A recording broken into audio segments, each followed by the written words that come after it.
মেরাজের মাস চলছে, আর 2-3 দিন পর মেরাজের তারিখ।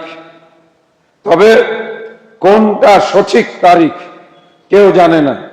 বাংলাদেশে একটা সঠিক বাংলাদেশের মানুষ বানায়া নিয়েছে, কারণ এই দেশের মানুষ নকল জিনিস বানাইতে খুব উস্তাদ। মেরাজের রাত্রের কোন ইবাদত বন্দেগী নাই, কিন্তু দেখবেন বিশেষ করে বর্তমানে বেড়াইতে অনেক বাইরের মহিলারা থাকে ভাড়া বাড়ির সুবাদে। ভাড়া একটু কম হওয়ার কারণে একই বিল্ডিং আপনি হয়তো 1 তলায় থাকেন আর 3 তলা ভাড়া দিচ্ছেন। এই ভাড়াটিয়ারা বাহিরের মহিলা। যাই হোক, তারা আমাদের সমাজে আসছে। বিয়ে শাদীর মাধ্যমেও অনেক মহিলা আমাদের এই সমাজে ঢুকছে।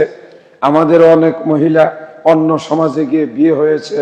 আমরা মেরাজের কোনো ইবাদত নাই বলি, কিন্তু তারা মেরাজকে কেন্দ্র করে রোজা, রাতের নামাজ, আরো বিভিন্ন আনুষ্ঠানিকতা পালন করে থাকেন।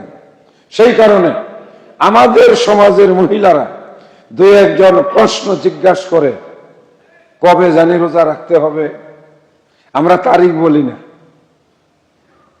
কিন্তু তারা খুঁজে রোজা রাখার জন্য।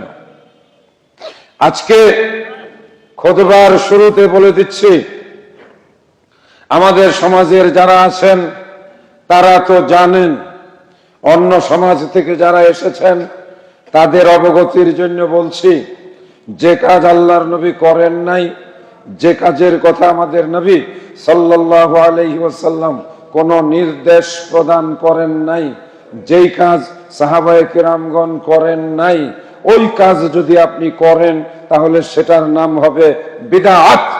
বিদআত, বিদআতের কোনো মূল্য নাই, বরং যেই ব্যক্তি বিদআত করবে সেই ব্যক্তি পথভ্রষ্ট হবে, আর যেই ব্যক্তি পথভ্রষ্ট হবে সেই ব্যক্তির ঠিকানা হবে জাহান্নাম। সুতরাং শবে মেরাজের রাত্রে কোন ইবাদত বন্দেগী নাই। আপনারা যদি করতে চান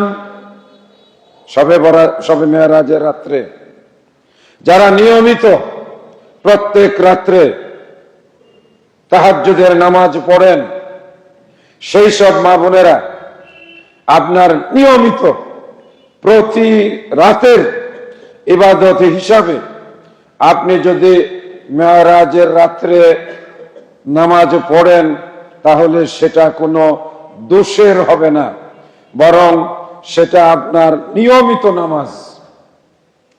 কিন্তু মেরাজের উপলক্ষ করে রাতে নামাজ পড়া, দিনে রোজা রাখা, অথবা কোরআন খতম করা, অথবা বাড়িতে মেহমান দাওয়াত দিয়ে খাওয়ানো, অথবা গরিব মিসকিনকে দান খয়রাত করা, এর সব কিছুই হলো বিদআত।